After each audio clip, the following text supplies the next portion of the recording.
नमस्कार।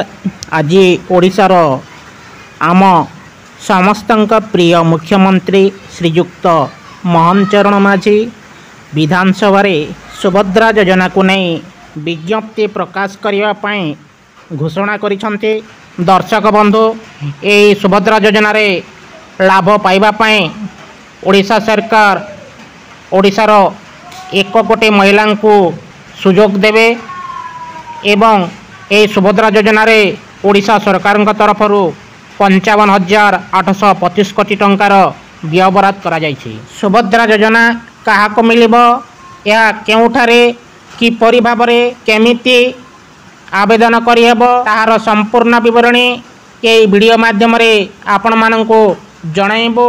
दर्शक बंधु सुभद्रा योजना को नहीं आपण माने ऑफलाइन एवं ऑनलाइन रे आवेदन करि परिबे। आपण माने ऑफलाइन फॉर्म पाए अंगनवाड़ी केंद्र, जनसेवा केंद्र, मो सेवा केंद्र एवं प्रत्येक पंचायत ब्लॉक रे आवेदन फॉर्म पाई परिबे एवं मो सेवा केंद्र, जनसेवा केंद्र, ब्लॉक रे ऑनलाइन माध्यम रे मध्य आवेदन करि परिबे।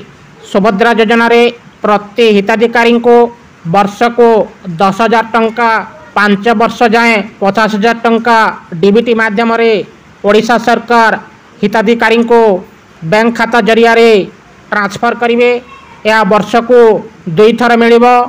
यह प्रत्येक राखी पूर्णिमा एवं अंतर्जातीय महिला दिवस यही 2 दिन रे प्रत्येक महिला को 5-5 हजार, वर्ष को 10,000 एमती 5 वर्ष रे 50,000 टंका प्रत्येक महिला को डीबीटी माध्यम रे देवाई ओडिशा सरकार तरफ एसओपी जारी करा जायछि।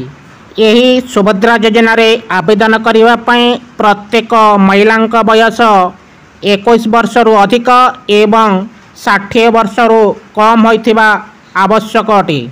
ता सहित निज नाम रे निर्भुल भाव रे आधार कार्ड एवं भोट परिचय पत्र ता सहित बैंक खाता रहिबा नित्यांत जरूरी अटे।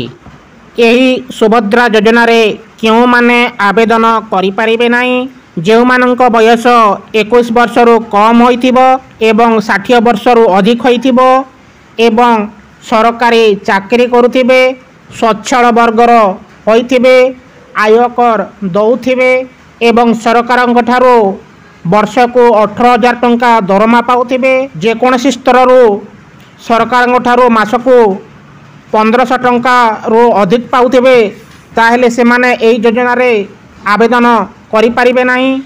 एई सुभद्रा योजना रे जो महिला माननको चयन करा जिवो से माननको वर्ष को 2टी किस्ती रे, गोटे किस्ती रे 5,000, 2टी किस्ती रे 10,000 एमते 5 वर्ष 50,000 टंका डीबीटी माध्यम रे दिया जिवो। एई योजना 2024 ठारो 2029 पर्यंत चालू रहिबो। प्रत्येक महिला माने सुभद्रा योजना टंका को ठीक जगह रे विनियोग करिवे ताले सरकार तरफ आउरी 500 टंका अधिक दिया जिवो। एई सुभद्रा योजना आम भारतर प्रधानमंत्री श्रीजुक्त नरेंद्र मोदी जन्मतिथि रे सेप्टेम्बर 17 तारिख दिन आरंभ करा जिवो बोली आम ओडिशार प्रिय मुख्यमंत्री श्रीजुक्त मोहन चरण माझी विधानसभा रे घोषणा करिसेंती। फ्रेंड्स ये थिला सुभद्रा योजना विषय। आगो को एमिति सुभद्रा विषय किछि अपडेट आसे ताले आमे शीघ्र जणाइबो।